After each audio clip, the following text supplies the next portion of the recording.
जय श्री और रामचंद्र भगवान की जय। बागेश्वर धाम सरकार की जय। स्वागतम गुरुवर सुस्वागतम गुरुवर हो, स्वागतम गुरुवर सुस्वागतम गुरुवर हो, स्वागतम गुरुवर स्वागतम गुरुवर हो। गुरु मंगलम गुरुपद मंगलम गुरुपद मंगलम गुरुपद मंगलम। बागेश्वर धाम सरकार की जय। बागेश्वर धाम सरकार विद राजू पंचोली चैनल आप सबका हार्दिक स्वागत है। मेरे Bageshwar Balaji series episode number 11 आपके सामने प्रस्तुत करने जा रहा हूँ। सब बागेश्वर धाम बालाजी के भक्तों को मेरा नमन। आज के एपिसोड में हम हमारी जो चौथी यात्रा थी बागेश्वर धाम, उसकी डिटेल हम आपको बताएंगे।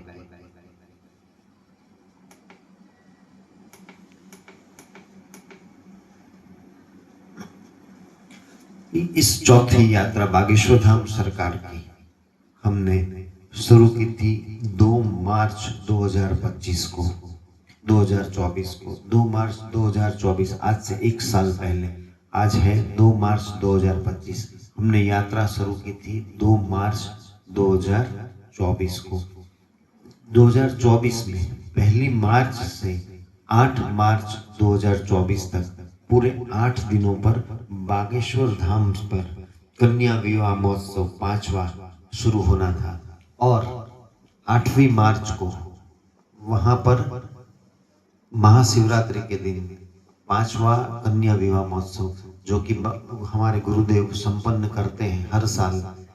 151 251 कन्याओं का विवाह वहां पर होता है। तो वो कन्या महोत्सव बड़ी आनंद पूर्वक और बहुत खुशहाली के साथ सब वहाँ पर आयोजित करते हैं।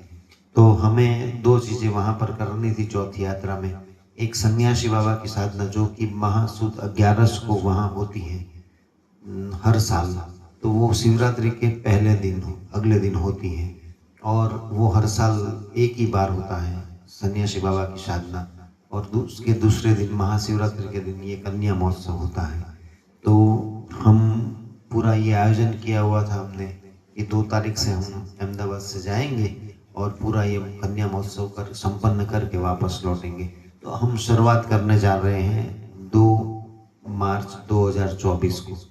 तो 2 मार्च 2024 को हमने अहमदाबाद से यात्रा स्टार्ट की। मैं और मेरी वाइफ डॉक्टर स्मिता, हम साथ में दोनों गए थे और हमारे किरीट भैया हैं जो कि हमारे कार के साथ आते हैं, वो थे। 3 हम गए थे। तो हमने 2 मार्च को स्टार्ट की यात्रा और 3 मार्च शाम को हम बागेश्वर धाम पहुंचने वाले थे। तो जो साधना थी उसका टेंटेटिव प्रोग्राम 4 या 5वीं मार्च को था, किंतु एग्जैक्ट फिक्स नहीं था कि 4 मार्च को है साधना सन्यासी बाबा की या 5वीं मार्च को।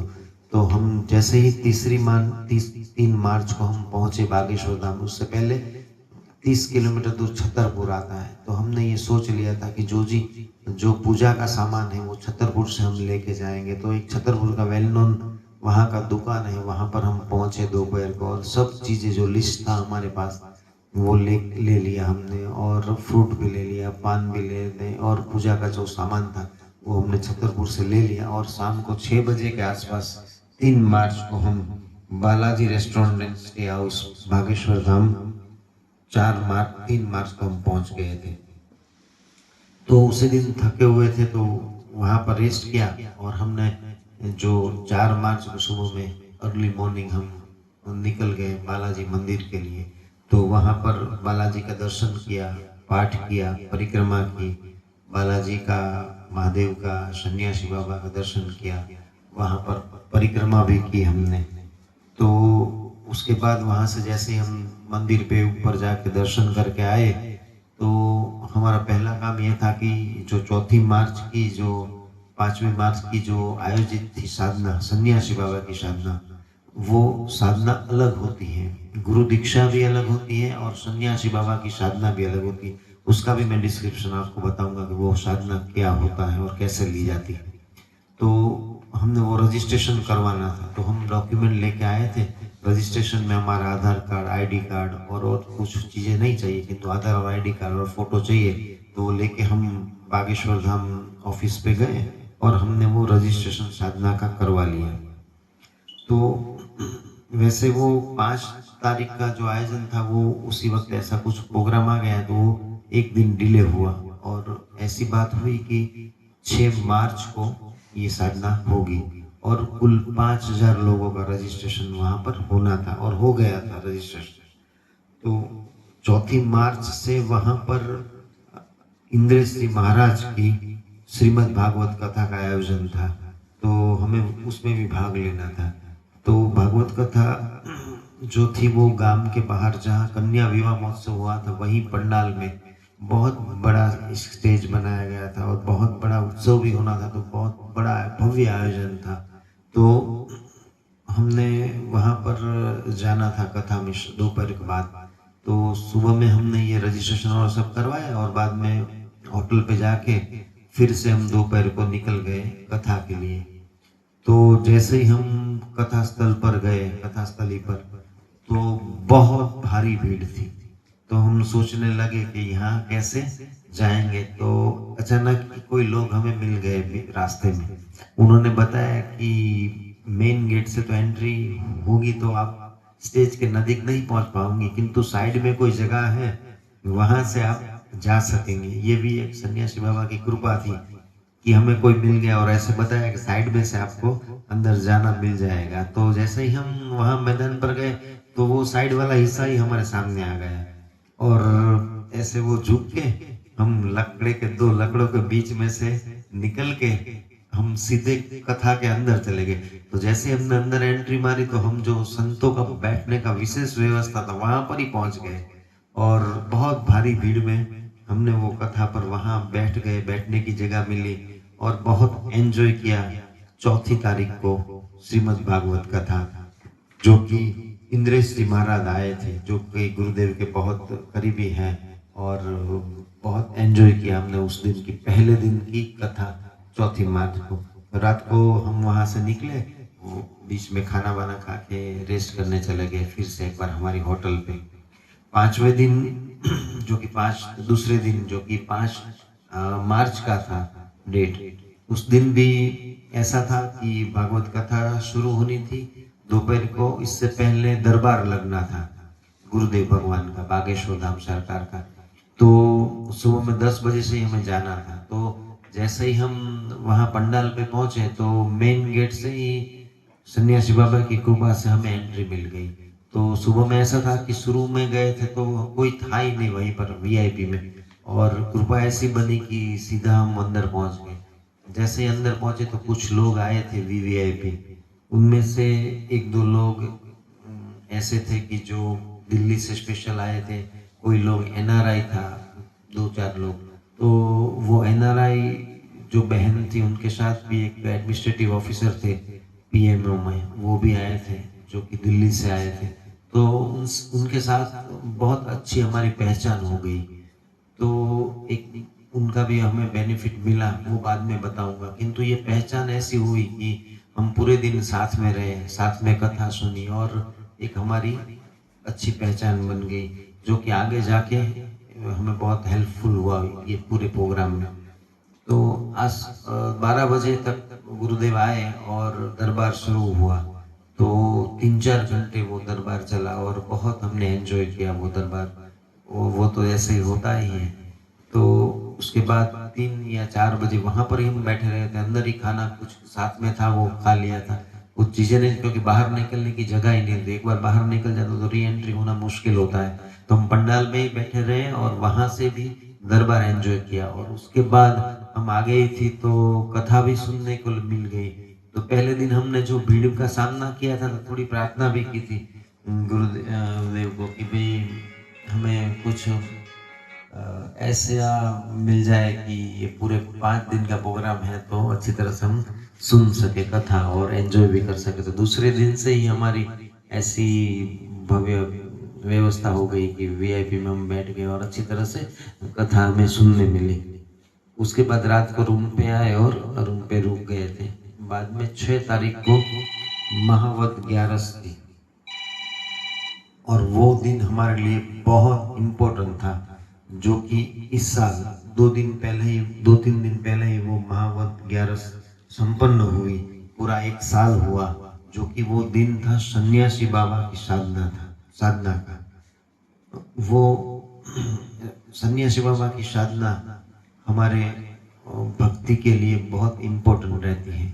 साधना ये है कि हम अपने आप को जान सकते हैं, और सन्यासी बाबा की साधना साल में एक ही बार दी जाती है। बहुत कम लोगों को ये अवसर प्राप्त होता है, और जिन लोगों पर बागेश्वर बालाजी की कृपा होती है, सन्यासी बाबा की कृपा होती है, और कृपा प्राप्त करनी है, उसकी एक पद्धति है जो कि सन्यासी बाबा की साधना बोली जाती है। दीक्षा से ये अलग चीज है। हनुमान जी महाराज की जो अष्ट सिद्धियां हैं, उनमें से एक ये पद्धति है साधना, और उनमें से एक आशीर्वाद हमें साधना से प्राप्त होता है। ये एक गौरवान्वित करने वाली पद्धति है। सात्विक वृत्ति के साथ आत्म मोक्ष और आत्म कल्याण के लिए ये किया जाता है। ये पद्धति खुद को जानने की पद्धति है, और साधना से जीवन भर आप आनंद में रहते हो। कुछ न होते हुए भी बहुत कुछ पा जाते हैं।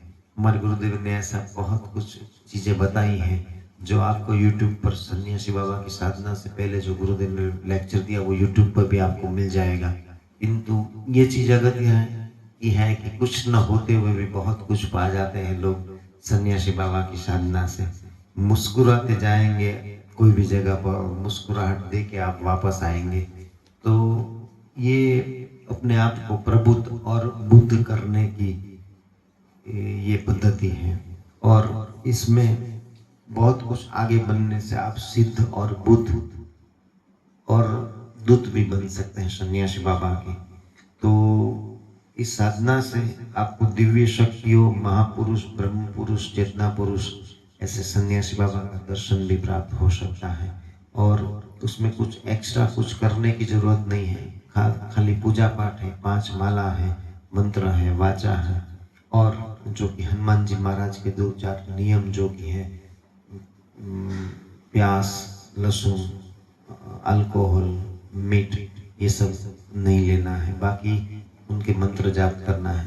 तो इसमें विशेष कुछ करना नहीं होता है, किंतु जब एक बार ये साल में देते हैं तो उसी दिन हमें पहुंचना होता है। जनरली शिवरात्रि के पहले 1-2 दिन में ये साधना होती है, और वो बागेश्वर धाम पीठ पर ही होती है, और कोई जगह पर साधना आपको नहीं मिलेगी। तो जो आपको भी साधना लेना हो तो आपको महाशिवरात्रि पर बागेश्वर धाम जाना होगा। उसके अगले दिन महासुद 11 को ही मोस्टली हो जाएगी, और मेरा ऐसा मानना है कि बहुत कम लोगों को ये मिलने वाली है। तो जब भी आपको ऐसा लगे कि हमें साधना लेना, तो जल्द से जल्द ले लेनी चाहिए। अगले साल आप निश्चित तौर पर निश्चित प्रोग्राम बना के आप भी ले सकते हो। और साधना के बाद के अनुभव भी, धार्मिक अनुभव बहुत होते हैं, जो कि हम 1-2 एपिसोड में ये सब चीजें बताएंगे। तो हम बात करेंगे 6 मार्च 2024 महावत 11 को सन्यासी बाबा की साधना के दिन क्या हुआ था। तो हमें पता था कि 5000 लोगों की भीड़ है और एक बड़ा हॉल है, उसमें ही जाना है। तो हम टेंटेटिवली 8-9 बजे रेडी होके, और उस दिन हमें ये पीले कलर के वस्त्र पहनने होते हैं, ऊपर जब्बा और नीचे जो कुर्ता होता है वो भी येलो पहनना है, या जो लंगोट है वो भी येलो पहनना है, और जो लेडीज है उनको साड़ी पहननी है, और माथे पे एक येलो कलर का कपड़ा लगाना है। तो येलो कलर, और जितने लोग सन्यासी बाबा की साधना लेते हैं सभी येलो कलर में होते हैं। तो एक बहुत अच्छा और मजा आनंदित करने वाला एक एटमॉस्फेयर बन जाता है। जैसे ही आप राम दरबार के पास पहुंचते हो तो सब लोग येलो कलर के कपड़े में अपने पूजा का सामान लेके खड़े होते हैं। तो जैसे ही हम 8-9 बजे पहुंचे तो हमारी तो 1 किलोमीटर दूर से ही हमें तो वो लाइन लगी दिखने लगी थी, और सब लोग करीब वहाँ जहाँ से एंट्री है वहाँ से 1 किलोमीटर दूर तक बैठे थे। तो हमें पता चल गया है कि ये तो लाइन बहुत लंबी लग चुकी है 8-9 बजे में, और लोग सुबह में 5 बजे से उठकर वो लाइन में लग गए थे। तो हमने सोचा कि अब लाइन में बैठने का तो कुछ मतलब नहीं है, तो कोई जगह पर, और उस दिन उपवास भी करना था, तो हम कोई वहाँ पर जो पंडाल के पास ही वहाँ कोई दुकान थी, वहाँ बैठ गए, और एक दो लोग भी भक्त मिल गए थे, तो उनसे बातचीत थोड़ी हो गई, उनका नंबर भी हमने ले लिया, और वो आगे बैठे तो हमने बताया कि जैसे ही एंट्री शुरू हो तो हमें आप फोन करना। तो करीब 11 और 11:30 के आसपास 2-3 घंटे हम बैठे वहाँ पर। तो 11-11:30 के आसपास जो भाई गुरु भाई थे, उसका जो पहचान हुई थी, उनका फोन आया कि भैया एंट्री शुरू हो गई है। तो हम तुरंत ही वहाँ से उठ के एंट्री हॉल के पास चले गए। जैसे ही वहाँ गए तो वहाँ पर भी लाइन लगी थी, किंतु एंट्री हॉल के पास हम खड़े हो गए, किंतु ऐसा हुआ कि एंट्री बंद हो गई थी, क्योंकि जो पूरा बड़ा राम दरबार हॉल है वो पैक हो गया था। 5,000 लोगों को बैठना एंट्री मिलनी थी, किंतु 3-4 हजार लोग ही गए थे और हॉल पैक हो गया था।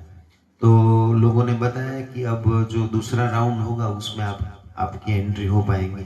तो जो लोग नहीं जा पाए थे वो बहुत तो दिल से निराश भी हुए थे, और ऐसे वेट करने के लिए बैठ गए थे और फिर से लाइन लगाने लगे थे। तो हमने सोचा कि ये तो थोड़ा डिले हो जाएगा, और बाद में पता भी नहीं रहता कितने बजे होगी क्या होगा, तो हम थोड़े चिंतित थे और मन में प्रार्थना कर रहे थे बालाजी से, सन्यासी बाबा से कि कुछ हो जाए। तो हमने सोचा कि मेरे वाइफ को मैंने बोला कि आप यहाँ पर ही सामान लेके ठहरो, मैं ऊपर जाके देखता हूँ। तो वहाँ उस राम दरबार के ऊपर भी कई रूम बने हैं, तो मैं वहाँ जाके देखने लगा कि कोई पहचान वाला मिल जाए कोई, तो हम उनसे बात करते हैं।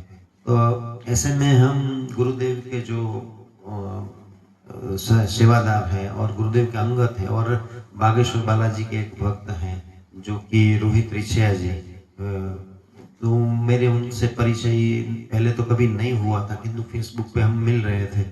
तो ऐसे में ही अचानक रोहित रिछिया जी मिल गए। तो हमने बताया कि मैं ऐसे डॉक्टर गर्ग जी अहमदाबाद से आया हूँ और मैं बागेश्वर धाम का भक्त हूँ, और यहाँ साधना लेना आया हूँ, किंतु बुकिंग फुल नीचे हो गया है हॉल में, तो मैं नहीं जा पा रहा हूँ। तो उन्होंने तुरंत बताया कि कोई बात नहीं डॉक्टर जी, आप क्यों चिंता करते हो, मैं आपको छोड़ दूंगा।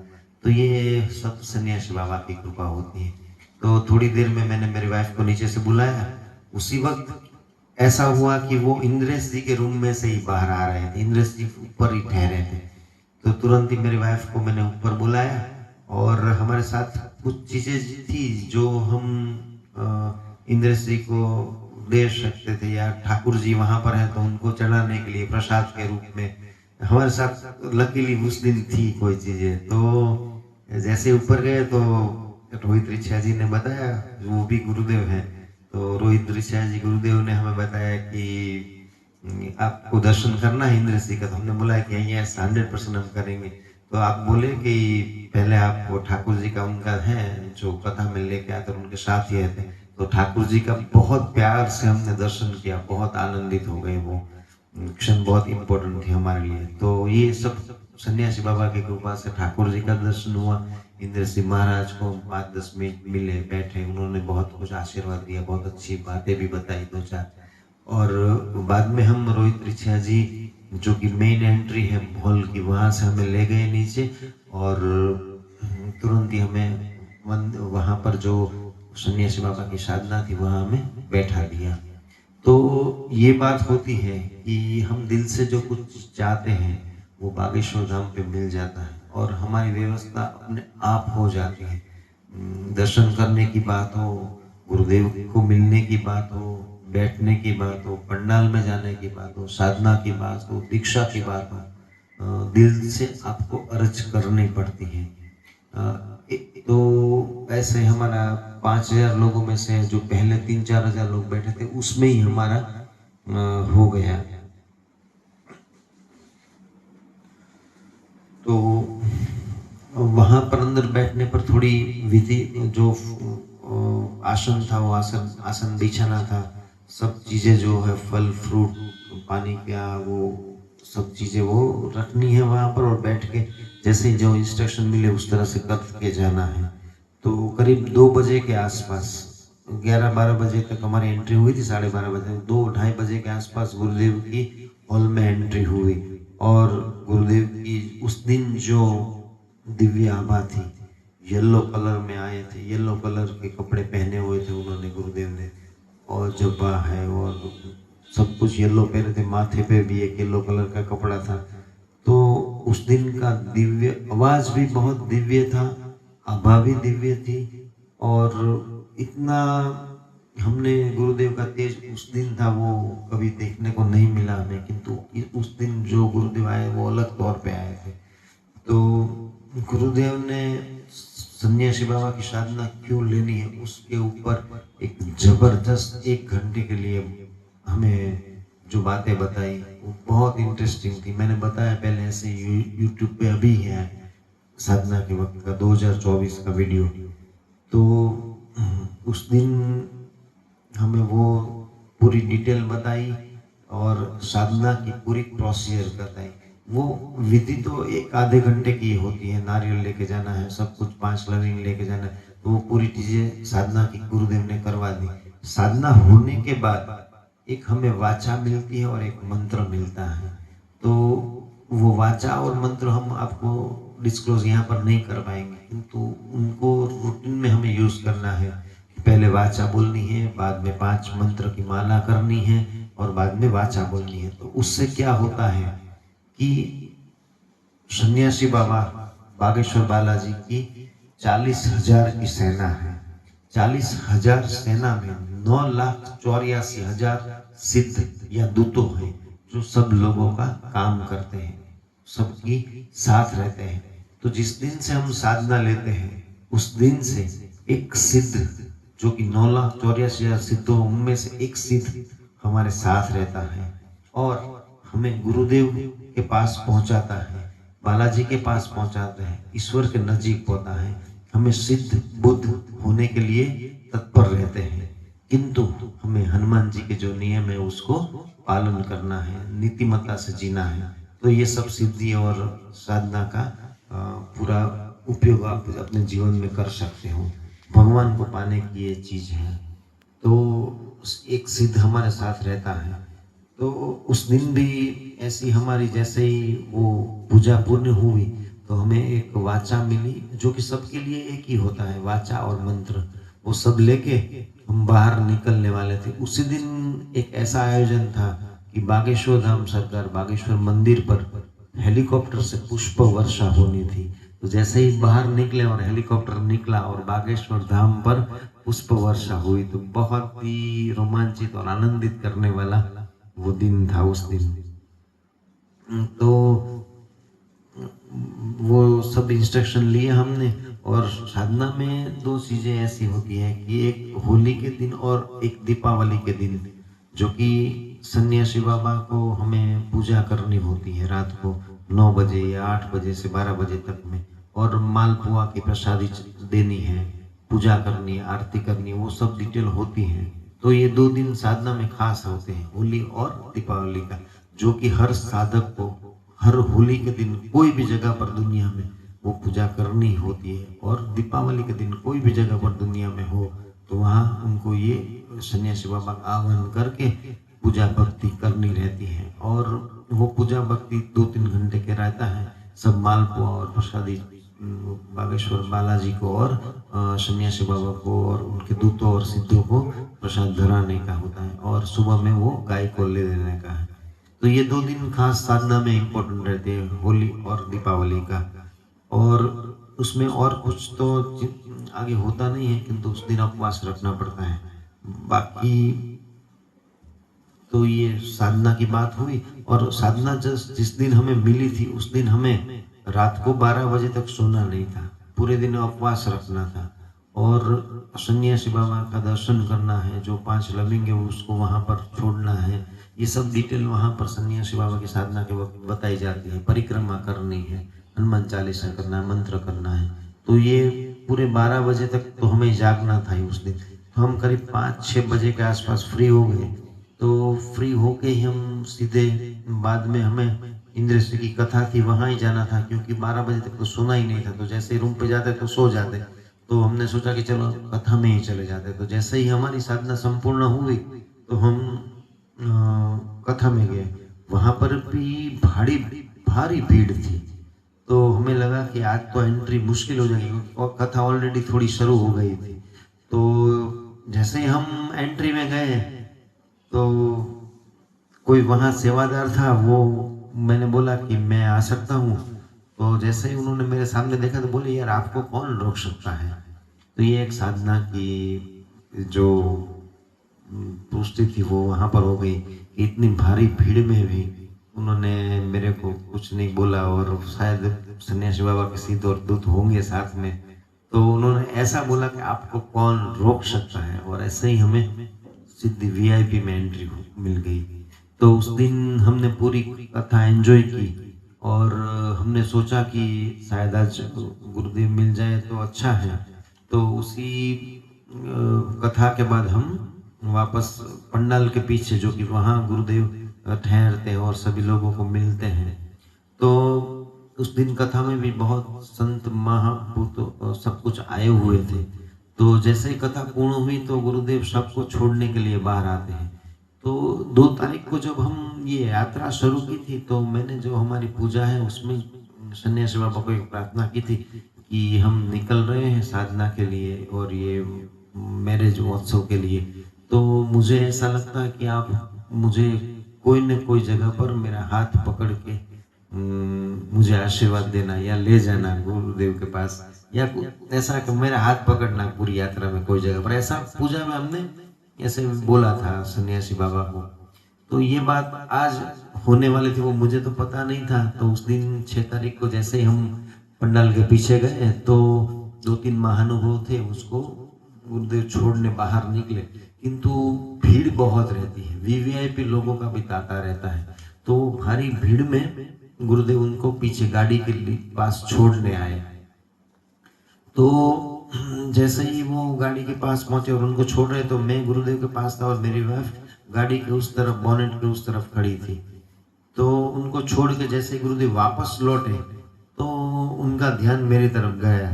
तो बोले कि गर्ग जी आप आ गए। तो मैंने बोला हाँ गुरुदेव आ गए, और आज तो साधना भी ले ली। तो तुरंत ही गुरुदेव ने ऐसा हुआ कि मेरा हाथ पकड़ लिया। जो बात मैं पूजा में बोल के गया था वो बात वहां पर हो गई कि स्वयं गुरुदेव ने मेरा हाथ पकड़ लिया, और 2 मिनट मुझे हाथ पकड़ के, इतनी भीड़ के बावजूद, इतनी सिक्योरिटी के बावजूद, इतनी भाग दौड़ के बावजूद भी 2 मिनट मेरा हाथ पकड़ के आए और बोले कि चलो आप आ जाइए, आप हम मिलेंगे हम थोड़ी देर में। तो उसके बाद हम वहाँ पर वेट किया थोड़ी देर, और गुरुदेव ने बोला था तो हमें एंट्री भी मिल गई।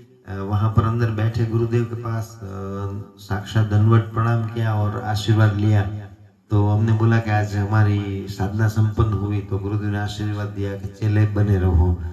तो ये बहुत कुछ इम्पोर्टेंट दिन था हमारे लिए 6 मार्च 2024 को, कि गुरु दीक्षा तो मिल चुकी थी गांधीधाम में, किंतु हमारी सन्यासी बाबा की साधना भी संपन्न हुई।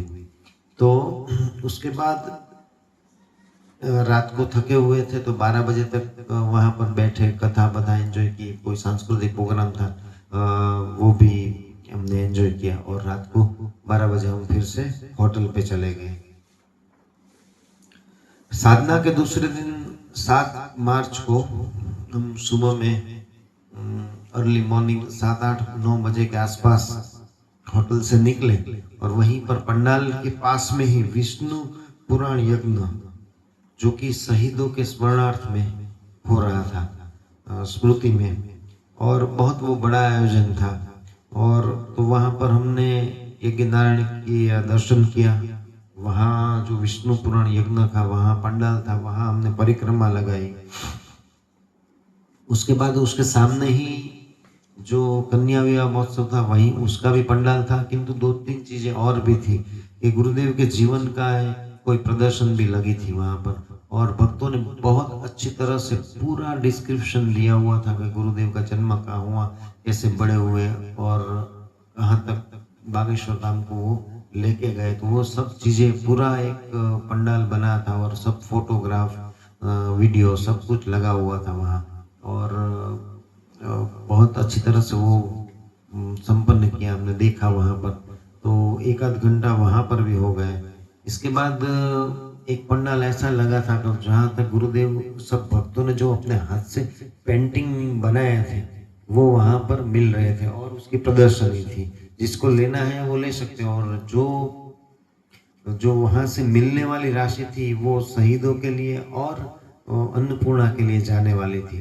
तो ये भी बहुत बड़ा पेंटिंग का वहाँ एक पंडाल लगा था, वो हमने देखा। और इसके बाद एक और पंडाल था जिसमें पूरे बागेश्वर धाम की डिटेल दी गई थी कि बागेश्वर धाम क्या है, दादा गुरु क्या है, सन्यासी बाबा क्या है। तो ऐसे 3 प्रदर्शनी थी जो हमने वहाँ पर देखी।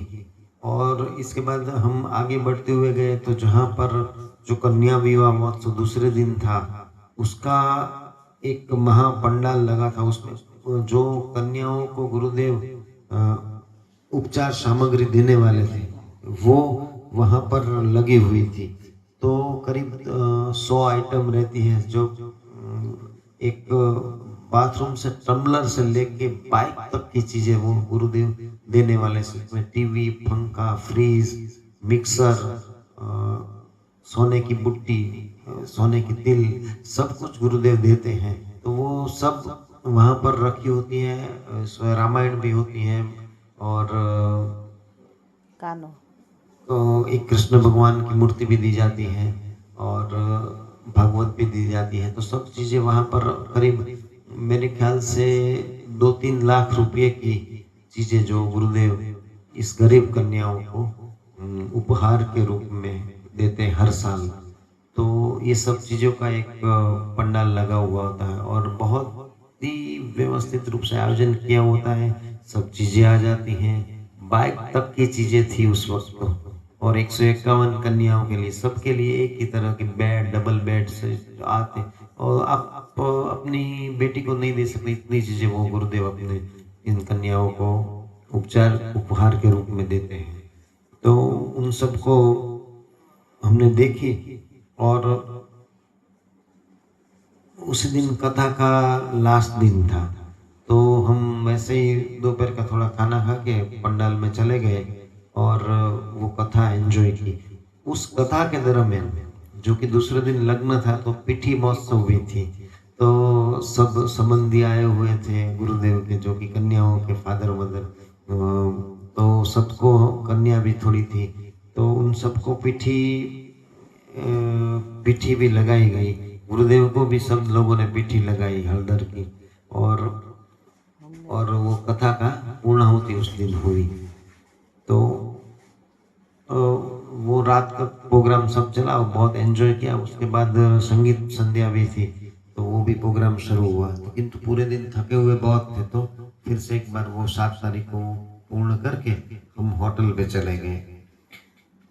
अब आया लास्ट दिन जो कि 5वां कन्या विवाह महोत्सव, 151 कन्याओं का लग्न महोत्सव, जो कि 8 मार्च 2024 को होना था। इस साल तो अभी संपन्न हुआ लास्ट वीक, जो कि नरेंद्र मोदी जी और हमारे राष्ट्रपति मुर्मू जी वहाँ पर आए थे। किंतु हम बात कर रहे हैं लास्ट ईयर की, जो 151 कन्या का 5वां महोत्सव था। तो 8 मार्च को हम वहाँ पर ही हाजिर थे। तो सुबह से ही करीब 8 बजे के आसपास एकदम सूट बूट पहन के तैयार होके पंडाल के पास चले गए। जैसे ही वहां पर गया तो हमारे पास तो कुछ पास था नहीं, तो एंट्री मिली नहीं। तो हम सोच रहे थे कि कैसे एंट्री मिलेगी।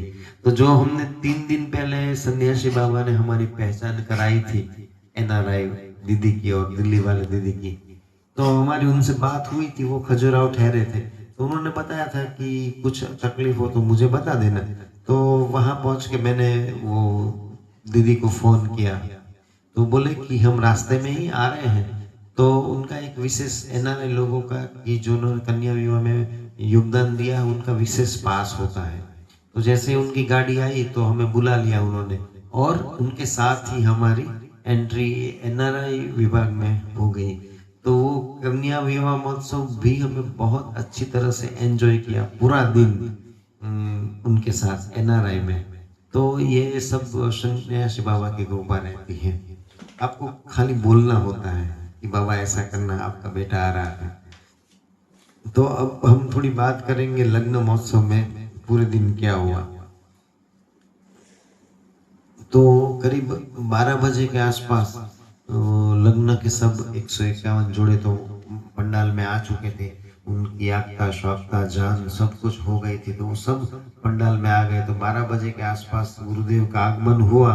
गुरुदेव के साथ बहुत से संतों पूरी इंडिया से आए थे, महानुभाव भी आए थे। उन सब का प्रवचन चल रहा था। इंद्र ऋषि महाराज भी थे और दिक्री जमाई की एंट्री धीरे धीरे हो रही थी। उस दिन सोनू निगम साहब जो कि महान गायक है भारत के, वो भी आए थे। उन्होंने भी एक शिव का बहुत 1-2 भजन भी गाए वहाँ पर। तो मिस्टर खली जो कि इस बार भी थे, लास्ट ईयर भी वो आए थे, पहली बार उस बार आए थे, तो मिस्टर खली साहब भी आए। तो गुरुदेव बहुत उस दिन बहुत आनंदित होते हैं और बहुत खुश होते हैं। तो गुरुदेव का भी प्रवचन चालू रहता है, सभी महानुभावों का प्रवचन चालू होता है, कन्या विवाह की विधि भी चलती है, अपने फुलहार एक दूसरे को करते हैं, सब कन्याओं को गुरुदेव मिलते हैं। उपहार में जो सामग्री ठाकुर जी देने होते हैं, पुस्तकें जो देनी होती है, सोने और चांदी की चीजें देनी होती है, वो गुरुदेव एक एक कपल को मिलते हैं, आशीर्वाद देते हैं, बात करते हैं, चीजें पूछते हैं कहाँ से हो कहाँ से हो, और लगन का ठुमका भी 1-2 लगा लेते हैं जमाइयों के साथ, कन्याओं के साथ, उनके वैवाहिक संबंधी फूफा मासा मौसी सब उनको बुला के बहुत ही पूरा दिन एंजॉयमेंट में जाता है। और बहुत डांस वांस सब कुछ चलता है, भजन भी चलते हैं। तो वो सब करीब 5-6 बजे तक चला था। और बाद में वहां से पंडाल में से कन्याओं को विदाई करके जहां उसका लग्न मंडप है जो कि पंडाल के पीछे बना होता है, 151 251, वहां पर उनकी पूरी सामग्री दी जाती है, वहां लग्न विधि पूर्ण होती है और उसके बाद वहां से विदाई होती है।